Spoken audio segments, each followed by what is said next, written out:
In a world where news flies around every minute, you need the ability to relate and connect with what matters and stay up to date. Schengen Story Media News Echoes program is Africans in Diaspora and at Home's leading English news network, one of the most trusted, respected sources for news updates on current affairs as they affect global Africa.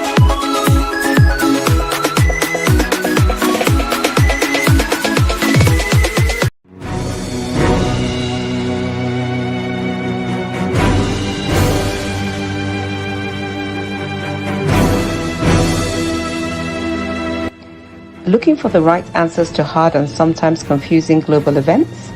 Look no further. SSM's team brings unique perspectives from across the globe. Our in-depth independent reporting is to make you better understand the world as we evolve.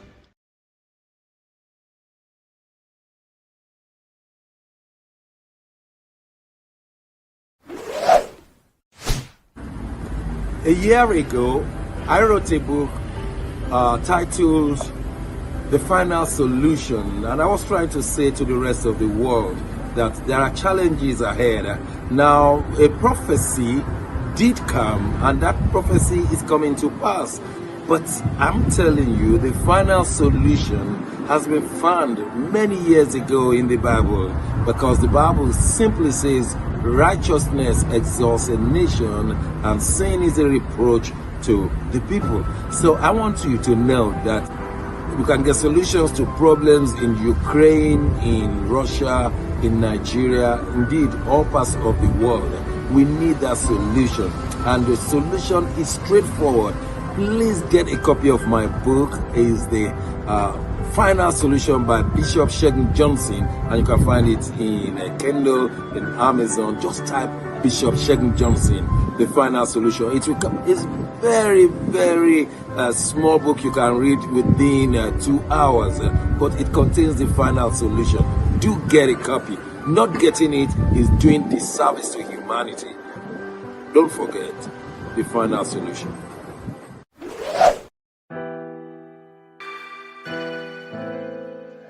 Schengen Story magazine is an African international bi-monthly magazine based in Milan, Italy, and founded in 2016. The publication focuses on personalities, fashion, style, entrepreneurship, and culture for Africans. Though articles on food, movies, fitness, music, travel, sports, technology, and books are also featured. Our lives full of best stories. A lot can happen in a month. Expand your mind, change your world. Get Schengen Story magazine's full editions. Celebrating Africans make an impact. Read better. The Inside Story. Your fashion magazine for a better lifestyle. Inspiring stories for you.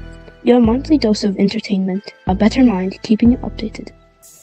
Hashtag Schengen Story Magazine. Get Schengen Story Magazine full editions.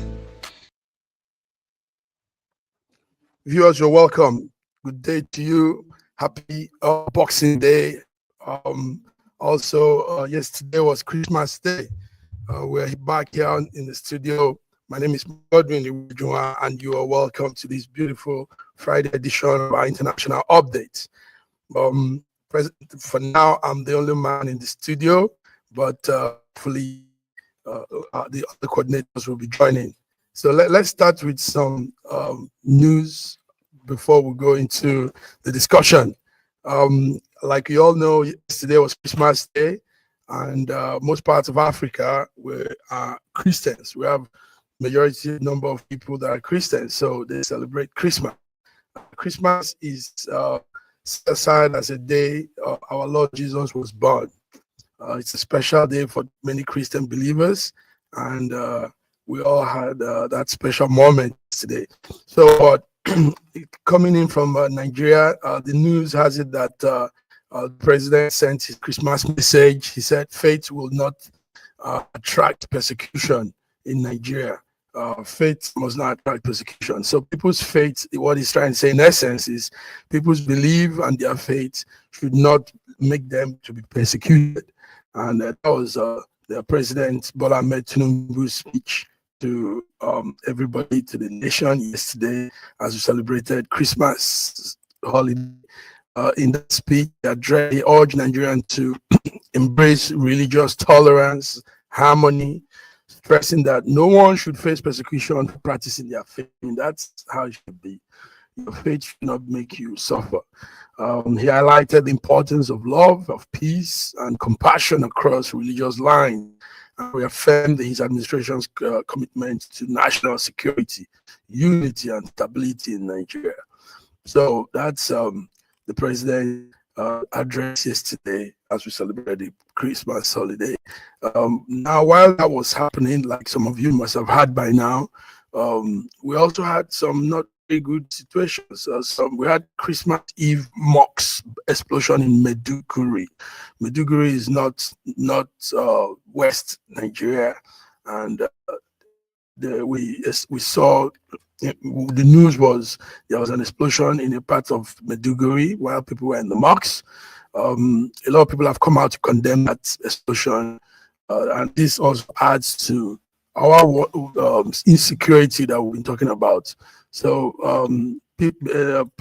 some opposition party are asking the federal government to deploy concrete security measures nationwide, mostly this time, this festive time. So Christmas Eve explosion in the mosque in that town is called Gamboro Market Mosque in Maiduguri. Another tragic event, very sad. Gamboro Mosque. I think the studio has clip on that. Let's see what the studio has on that. There's a clip on that mosque explosion. Let's see that.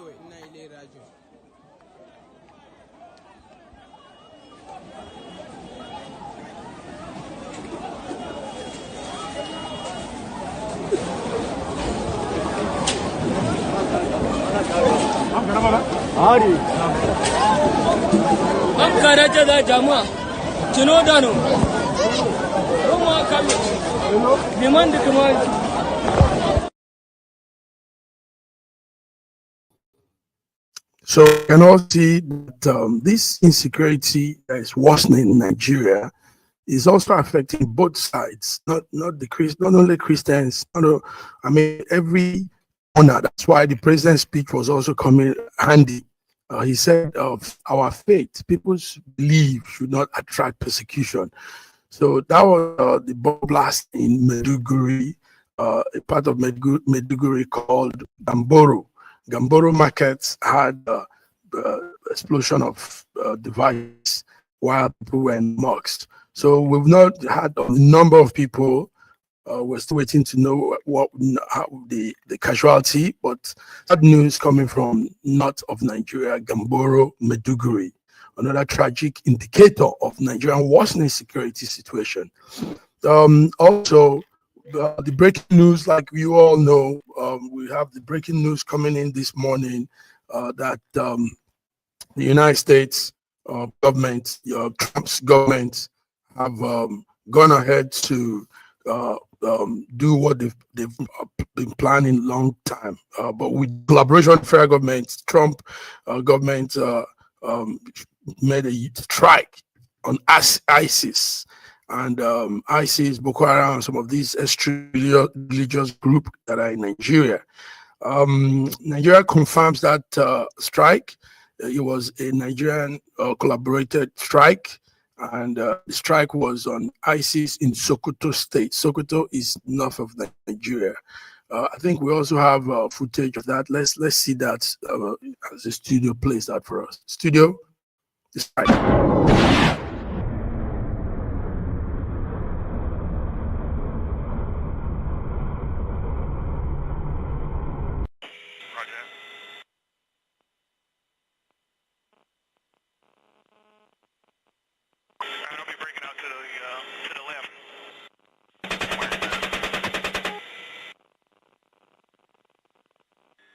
Right on the greenhouses.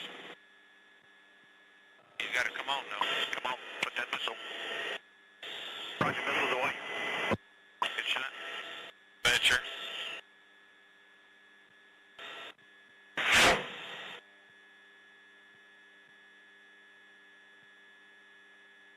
Good hit. I think we need to cut that for now while we'll come to talk about it. Joining me in the studio is the great man, our man, coordinator in the UK, the Pet Nigeria conveyor, Sorosoke man, no one but Femi Oke, DG of Pet Nigeria, Femo.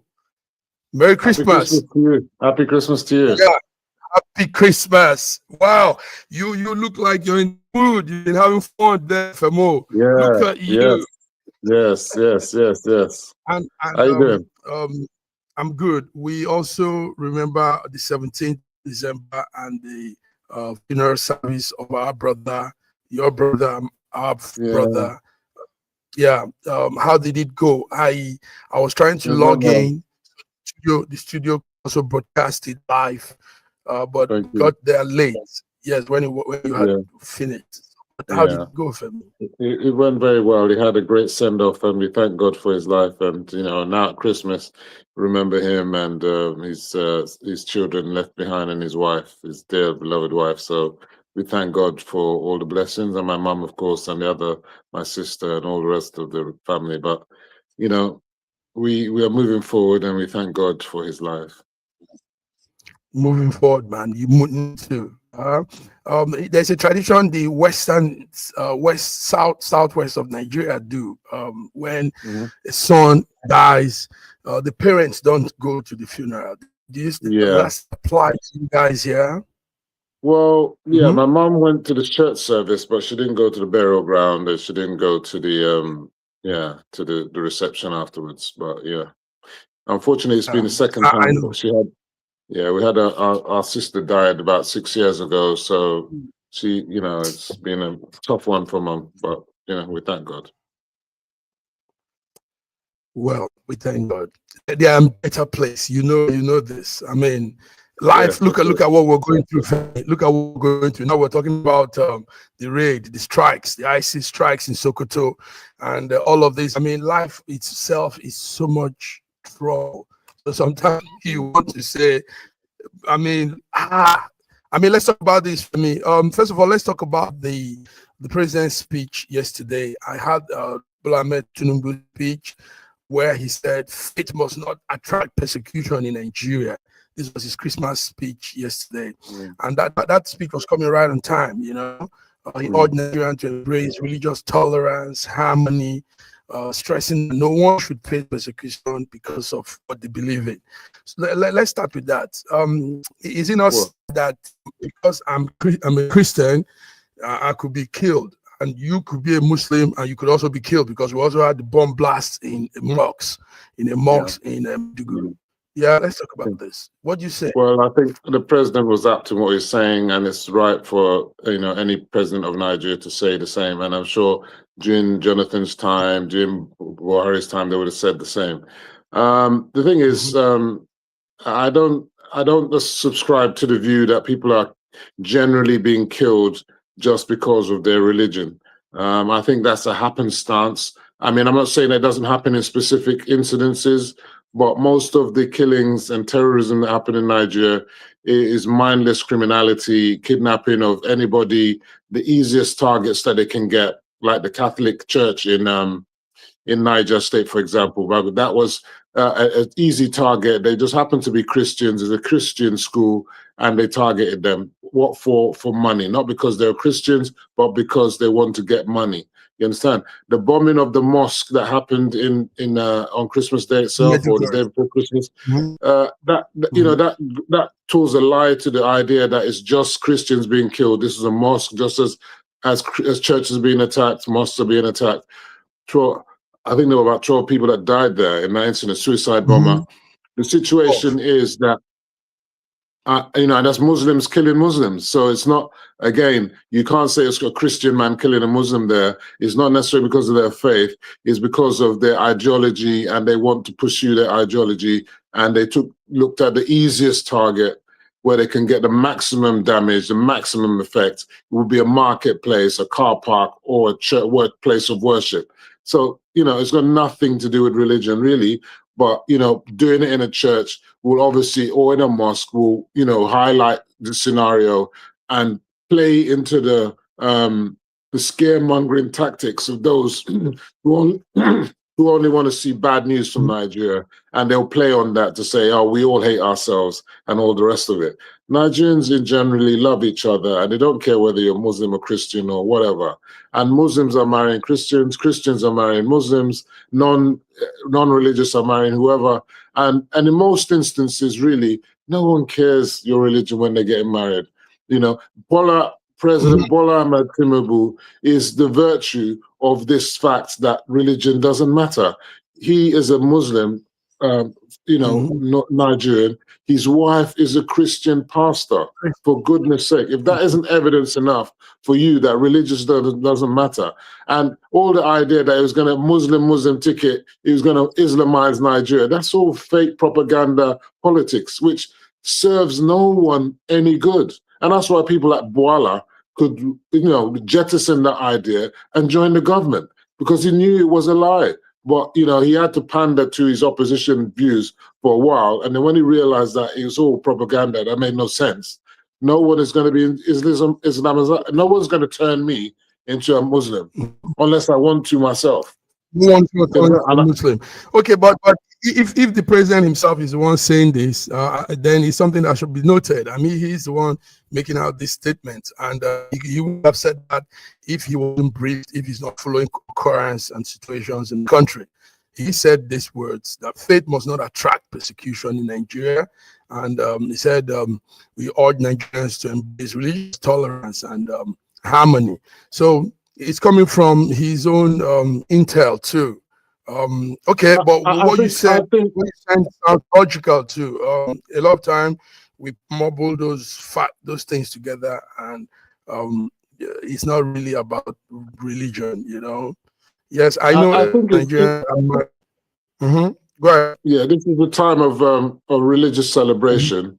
It's Christmas time, and it's only right for him to make that statement. You understand? So that people, if you notice last year around Christmas time, there were several killings in Benue State, if you remember. Yes, so it's a timely warning to say to them. And you never know. People need to know that these attacks by the Americans, with the help of Nigerians, may have forestalled possible attacks that were coming. The idea that people are going to do the attack. We'll come to this. Yes, we'll come to that. Yeah. Let's roll on to. You've just highlighted it. The explosion in Maiduguri, Gamboro market, and in the mosques, killing. You said 12 people. Is that correct? 12. Yeah, people. I believe it was 12 people. Yeah. Yeah. Made it so rest in peace. Yeah, studios played the video earlier on. Maybe this is the aftermath of that explosion. So I mean, crazy for me. You have to put it all over again every time.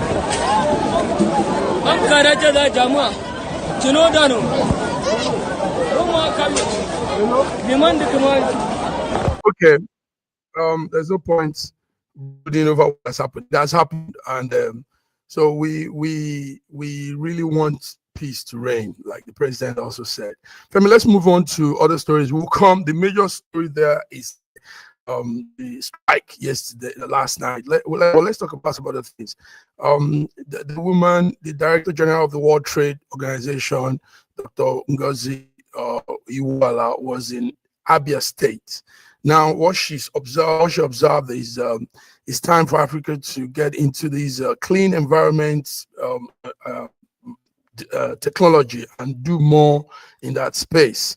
While she was launching the electric bus in Abia, so she made utterance that we should promote cleaner environment also, and do more in that clean environment technology. What will you say? Let's see her cut the ribbon for the program, then see the other side of it. A lot of joy in advance and congratulations to His Excellency, the Governor and his entire team for having made this happen.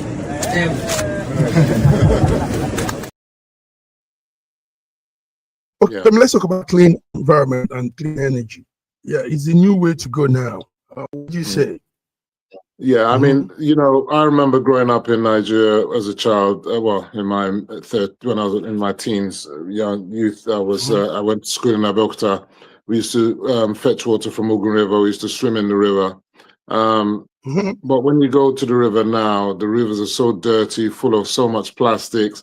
Hair, you know, jettisoned hair. You know, the women's wigs and their attachments and all that kind of stuff. It's just terrible.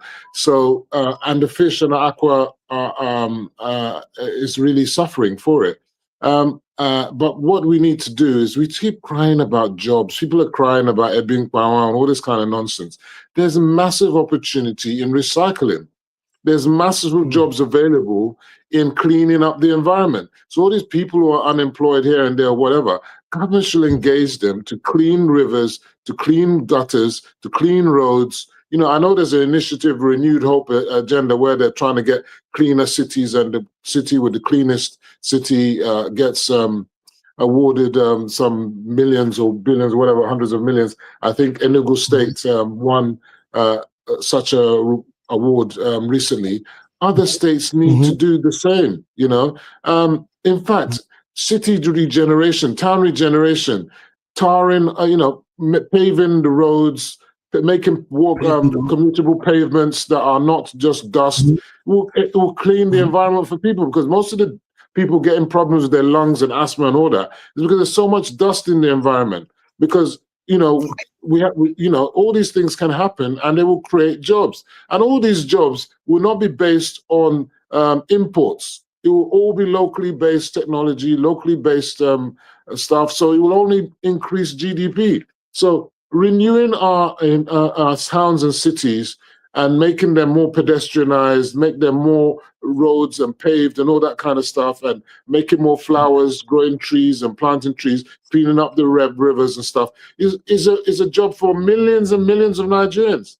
So when your governor or your local government chairman is not doing what they ought to do, these are things that they can do that will bring bread and butter on the table and clean the environment, which is better for everybody and help, and it result in better health conditions for all Nigerians around. So these are things they should do. Femo, you're hitting this. We should make your words here really fly round, because it's time. Africa is doing less in this clean environment situation, and you just said it. There's so much filth and dirt all over. Now, people don't know that those fields and those things could be recycled and used for other things, you know. And you talked about people cleaning up, getting busy with doing the cleaning up. That these are areas local government chairmen should look into. But there, I mean, yes, employment could come through clean environment and creates wealth, creates a lot of things through there. That's it, Femi. That's it. That's a good one. Femi, yesterday was Christmas Day. Okay, you want to add to it? Huh? No, I'm just saying that we have a problem of the lack of functionality of our local governments, and environment is one of the key areas for them. You understand? And they can generate revenue from the recycling, and also penalizing people who do not conform to their environmental standards. Even if you're going to rent your property, for example, they should be registered by the local authority. If you don't keep your property to standard, you don't have clean, workable toilets, you know, for your tenants and so on and so forth. You don't manage the wastewater. You don't manage the rainwater, things like that. So the way you do your borehole and so stuff like that, or your well, you know, people are getting diseases from the well in your property. They should be penalized. These are ways in which local government can become more functional, and they will help Nigerians and the local community, and they become more relevant. You know, rather than everyone always looking to President Bola Tinubu to solve all their problems. It's not going to happen. For more, I mean, when I hear talk like they wonder why you don't have people like you in governance. I mean, it's crazy. You just keep having the wrong heads, knuckleheads there. There's some people there, but you know, there are good people there. There are a few of them, but we need more, and it has to start at the grassroots. Everyone always wants to become the governor. Everyone wants to be the senator, and so on and so. We need more effective people, and especially the youth at local government level. They're not they're not doing what they need to do. They should cut their chops at local government, perform there, and then from there move up. That's what they need to do. They should. I mean, that's what they need to do. So we're encouraging young people, Nigerian Gen Zs and all of these Cs, the millennials and all of us generational gap to get involved in politics and look to this grassroots, if I'm saying. You know, they all want to be senators and ministers, and you know, nobody is looking at this councillors, local government chairmen, even officers of minor districts, you know. Yes. Okay.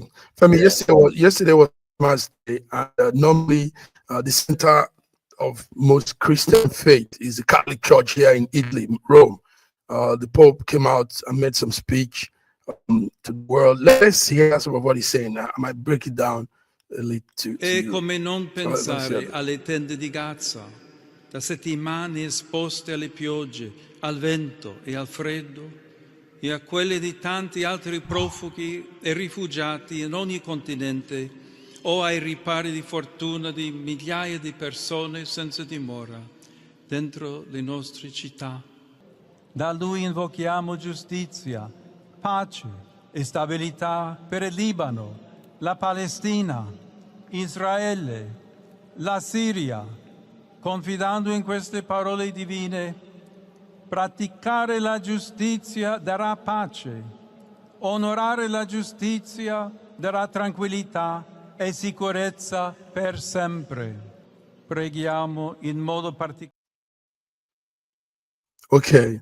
It has the transcripts there too, so probably you can read that. What is urgent? The summary is urgent. He says urges courage.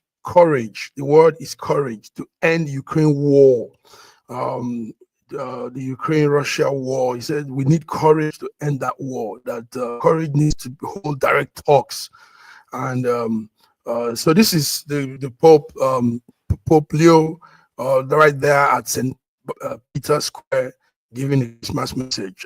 What do you have to say, Femi? What's your take on what he's saying? All religious leaders always call for peace, justice, and fairness. But nobody listens. So, people listen, some don't listen. He didn't just talk about Ukraine, he talked about Israel, he talked about Lebanon and what Israel is doing in Palestine and Syria, you know. So at the end of the day, we need peace, but it's not as straightforward as saying, okay, let's just have peace and it's going to happen. Talks take time, and the contending parties must want to sue for peace. If they're not ready, the war will continue. Contending party must also sue for peace. Yes, but one thing is, he used the word courage. There's the word willpower. Most times, the leaders have that willpower to initiate peace, but they don't want to. You know, it's because some people also benefit war. You know, some people benefit when there's conflict. Peace requires compromise, and when you don't want to compromise, and when you've got other people or other nations stoking the fire and insisting that you continue, then the war will inevitably continue. So compromise, look, most wars are won by the stronger party subduing the other. And then when they know that they can't win, the war is not, you know, or the winner is winning, then they come to the table. So until we get to a part where the pain is inflicted on whichever party so strong enough that they will have no other choice but to sue for peace. This is how war ends, in most cases. Okay. So also while the Pope was making his own address right there at St. Peter Square, Benjamin Netanyahu also had his Christmas address. And let's hear him and we'll come talk about it. From Jerusalem, I send warm greetings to our Christian friends around the world. I wish you a Merry Christmas and a Happy New Year. From here, the Holy Land, Israel, the only country in the Middle East where the Christian community is thriving.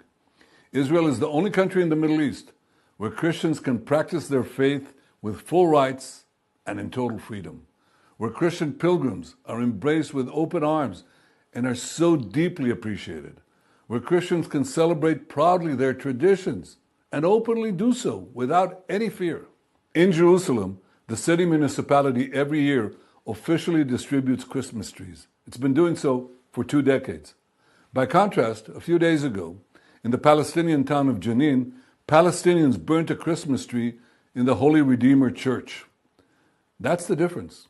Israel stands up for Christians across the region, wherever they face widespread intimidation and persecution. While Israel's Christian population is growing, the Christian population in countless areas across the region has been dwindling due to systematic discrimination and oppression.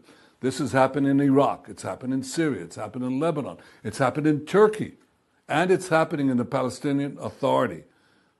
The birthplace of Jesus, Bethlehem, used to have 80% Christian population. That's when we were there.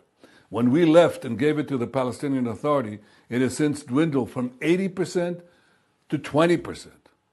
The persecution of Christians or members of any religion cannot and must not be tolerated. And Muslim militant displacement and attacks against Christians in Nigeria, that too must end, and it must end now. I'm sending Israel's Christmas blessings to... Oh, sorry. Yes, we had to hear all of those. That's part of it. So there you go. Attack on Christians in Nigeria must end, and it must end now. Benjamin Netanyahu blamed Islamists for the attack in Nigeria, saying Israel will... I don't really take Netanyahu seriously. He's just playing to the gallery, scoring political points. He's not winning any. The point is, his time in governance will come to an end shortly. The duplicity of his statements. He is the harbinger of death and destruction to Palestinian Christians in Bethlehem and all that. I mean, for the past 2 or 3 years, they couldn't celebrate Christmas in Bethlehem and all those places. Why? Because the Israel Netanyahu's government is oppressing the Palestinians in the Palestinian territory, stopping them from pursuing their faith, destroying homes, taking over properties, and there's complete apartheid in Palestinian authorities. This is technically part of Israel. So the idea that we've given authority, he says he's given authority to them, he hasn't, because technically everything they have to do goes through Israel, and it's completely controlled by Israel. And if peoples are being displaced, which is being led by the Israeli government, displacing Christians and displacing Muslims from Jerusalem, from Bethlehem and Jenin and other places, he's just being duplicitous in what he's saying.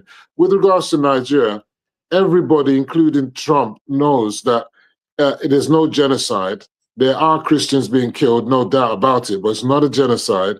And if it's true he was caring of supposed Christian genocide, why doesn't Trump use the same treatment he's given to the supposed white South African genocide to Nigerian Christian genocide victims by allowing them to come into America? But instead of that, he's imposed heavier visa restrictions on Nigerians. So you can see there's duplicity in all these statements from the various people.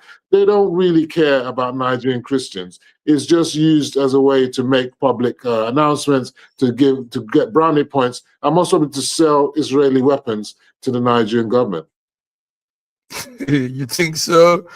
Absolutely.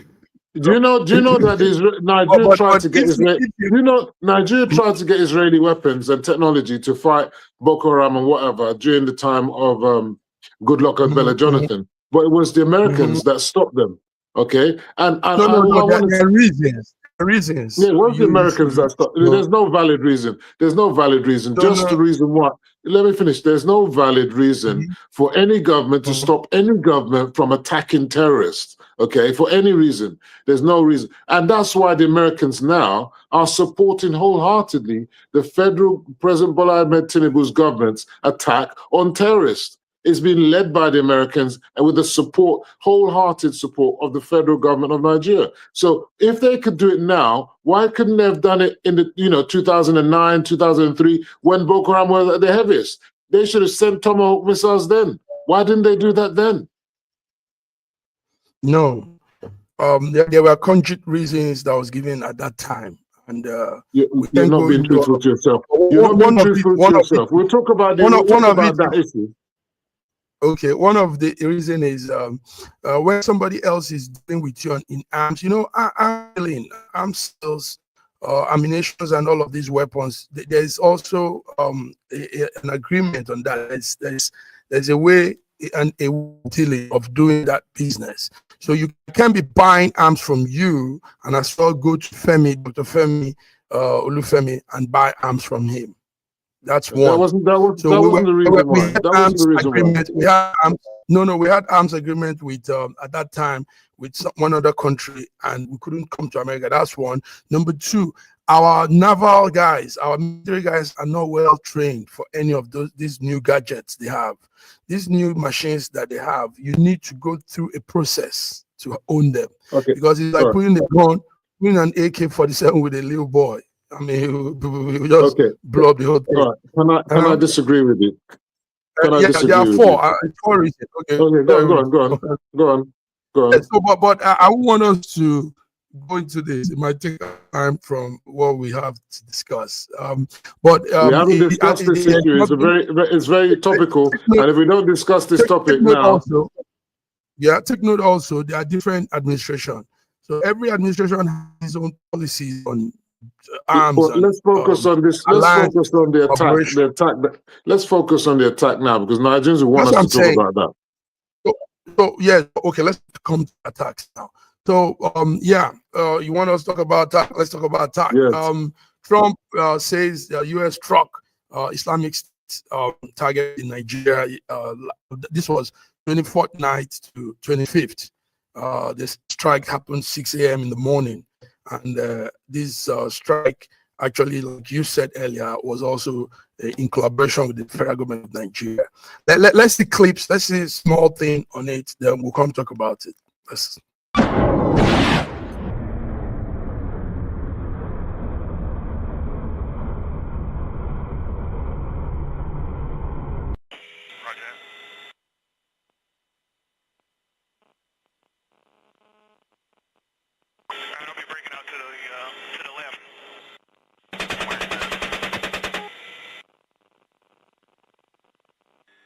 Right on the greenhouses. You gotta come on now. Come on, put that missile. Roger, missiles away. Good shot. Venture.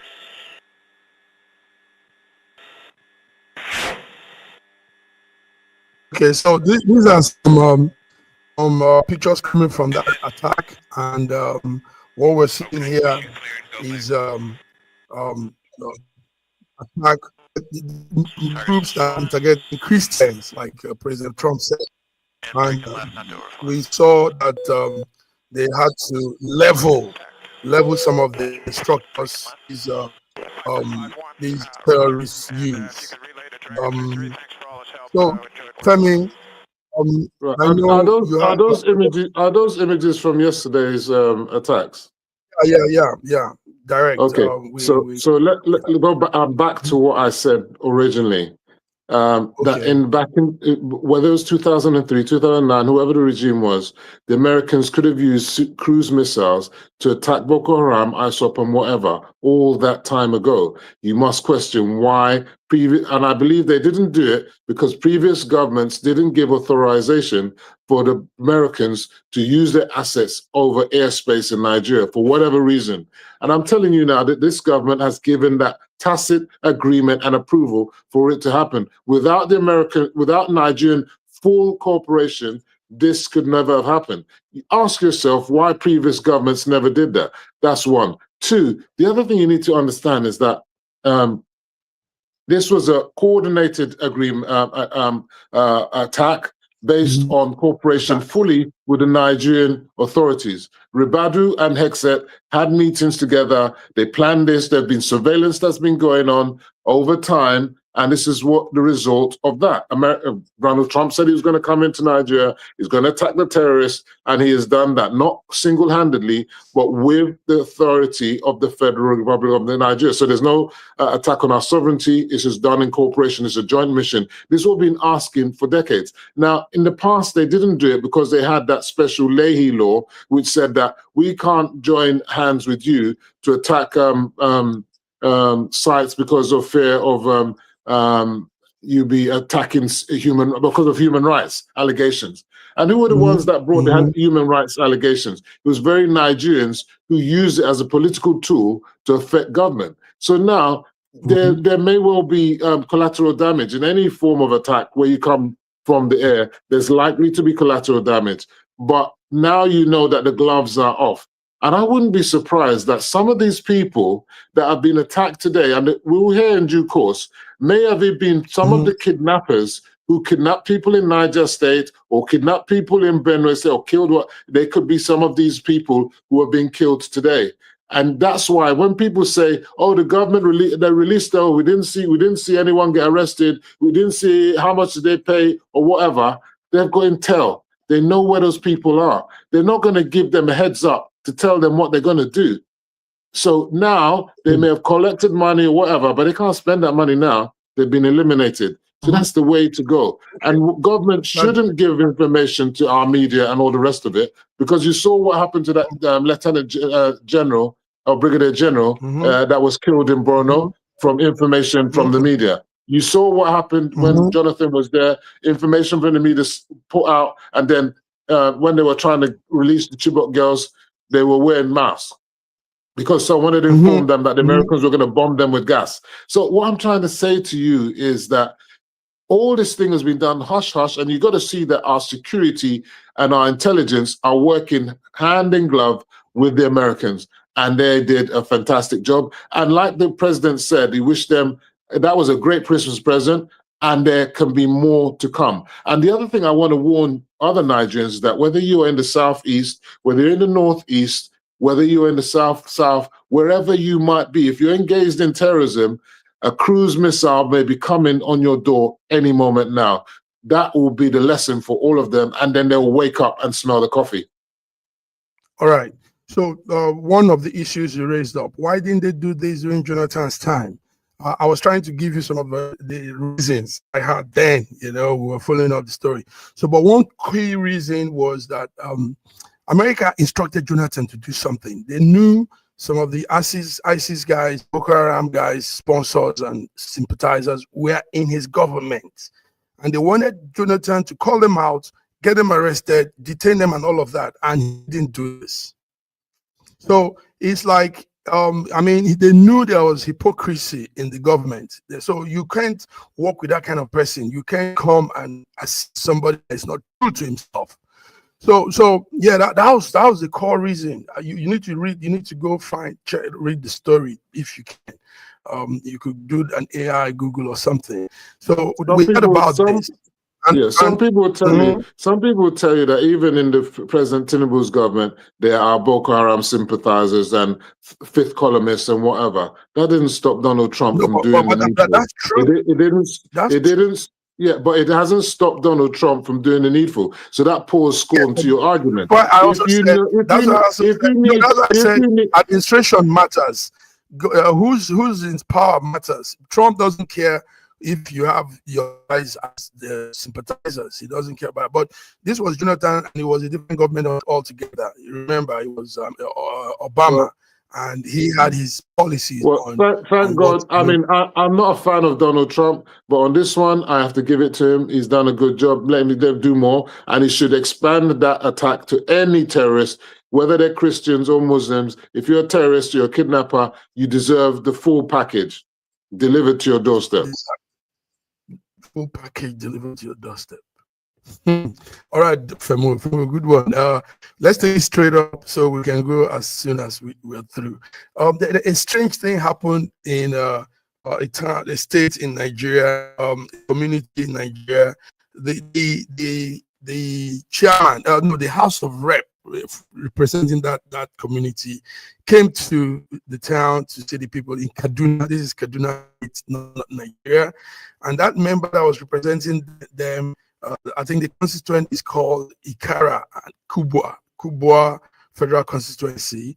The man came for Christmas to see people and they stoned him.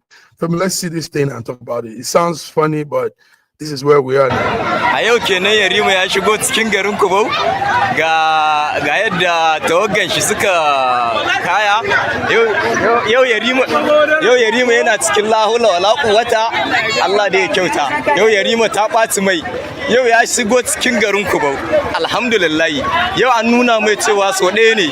Babu ƙari so ɗaya ne. Yau ga Yarima shi ma yana karɓan nashi.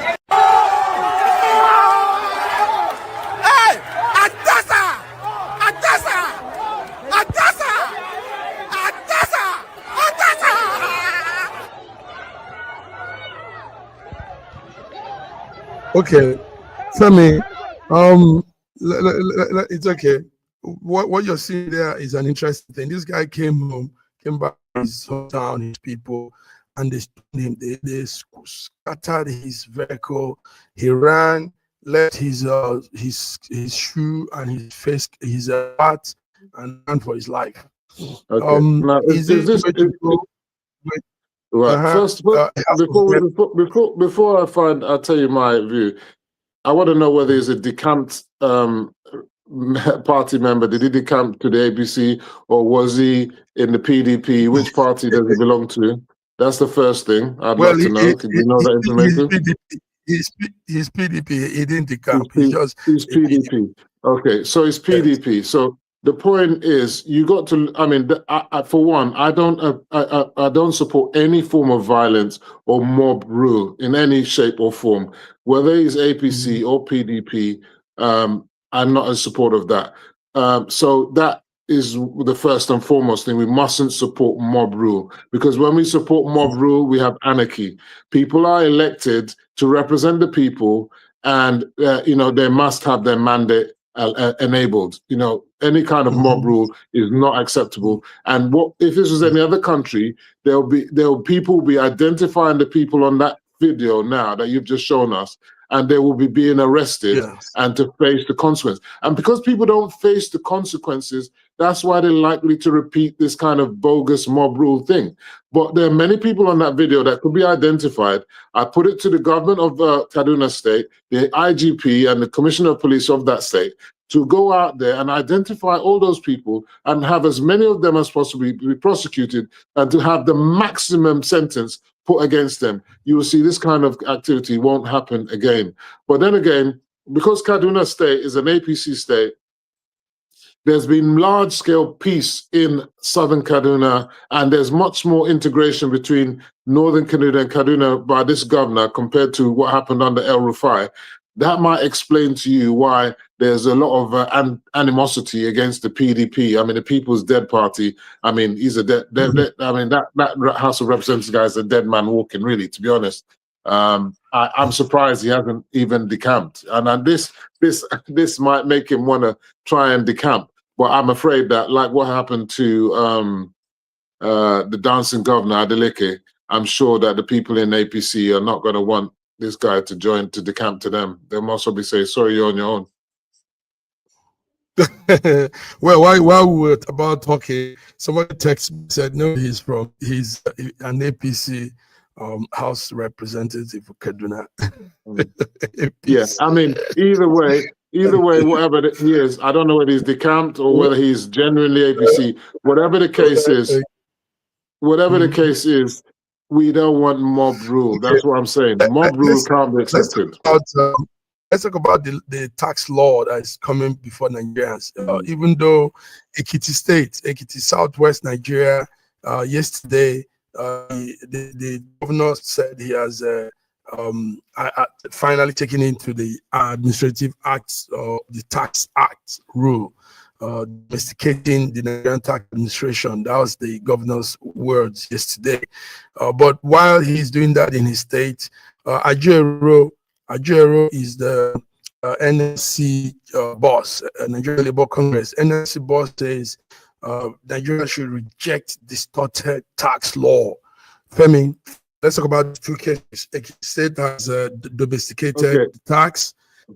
Nigeria is saying, hey guys, don't do this. So let's look into this. Let's look into this properly. The tax bill had a long journey where it was debated. You know, went for public hearings. It went to the House of Reps, went to the House of the Senate, went to the governors' forums. It had a torturous journey before finally being signed into law. Yeah. Okay. Okay. Can you hear me? Yes, yes. I lost it. Yeah, go ahead. Before being signed into law. So at the end of the day, we all know that the tax system in Nigeria is one of the countries with the lowest tax collection ratio in the world. To be honest, even in Africa, it's very, very poor. People are not paying taxes, and there's no new taxes being levied. And actually, the tax rate for most poor people is going to be 0. You understand? And in fact, you've got to be earning quite a big amount of money before you can even be paying tax. So I don't understand. And I just find that the opposition, the likes of Kenneth Nkonko and Aisha and all those people, the Lamentation crew, are just looking for, and Ajero, you know, who's part and parcel of the Labour Party and the Obedient Movement, are just looking for any reason to do anything anti-government. You understand? It's not a genuine scenario. Let me just put something into perspective for you. Because some people are even lamenting that why are the Americans coming to do the job for us, and then why can't we do it ourselves? One Tomahawk cruise missile cost approximately $2.5 million. $2.5 million is I can't remember how many billion of naira. Do you understand? Yeah, I think it's 16 billion naira. Yeah, so 6 billion naira, I think it is. So 6 billion naira for one missile, and they did 12 of those missiles. Yeah, which is like 70-something billion naira would have been blown in one night. Okay, so when people start talking about the government is not doing anything, they don't really understand the financial consequences of the budget, the Ministry of Defense, and all these things. Where is the money going to come from? They complain if they borrow money. They complain they don't want to pay taxes. All you do is just lament and complain. Meanwhile, government must continue. These things have to be, rather than lamenting, they should be telling us how they expect the government to cover the costs to make Nigeria better. And if Nigerians are not patriotic enough to make the necessary donation, the sacrifice through their taxes, then they're not patriotic Nigerians. And any idea that they will do civil disobedience, they should be prosecuted. Anyone who doesn't pay their taxes or doesn't file their returns in due course should be prosecuted to the fullest extent of the law. You won't blame the people when they lament like this. I mean, no, I do blame them. When I do blame them when the tax is going to be less. We've not seen accountability with our government, with our governors. So therefore, don't pay taxes. So don't pay taxes. No. I'm just saying. I mean, people have these reasons all mobbled up, and lots of. It's not justified. It's not justified. So you don't want to. I mean, listen to what Dangote. If Dangote that came out to expose that thing, you have countless of that man. The man Dangote called out, Farouk. Expose them. Yes. So we have countless of such men in our agencies, in our ministries, in our politics, in our leadership. We should expose. Excuse me. You know why Dangote was angry? You know why Dangote was angry talking about that guy, that he said he pays tax. So imagine somebody, he's paying all his tax, and one man is going to take care of his own family and his life. So here's the difference now. Dangote is paying his tax. Unlike what the people you're trying to say are saying, don't pay tax. Let's challenge it. Let's not pay tax. Dangote is paying his tax. So he has a mouth to talk. Those people are not paying taxes. 90% of them are not paying taxes, but they don't want to pay taxes, and yet they're complaining about failure of government. Take note of other things, other reasons. Nigeria, the other day we were looking at the statistics. 80% of Nigeria youths are jobless, unemployed, hungry. They won't be paying tax. Anyone who's, I don't believe that statistic. I don't believe that statistic is Go highly check it out. exaggerated. Go check it out. Go check it out. That statistic is highly exaggerated.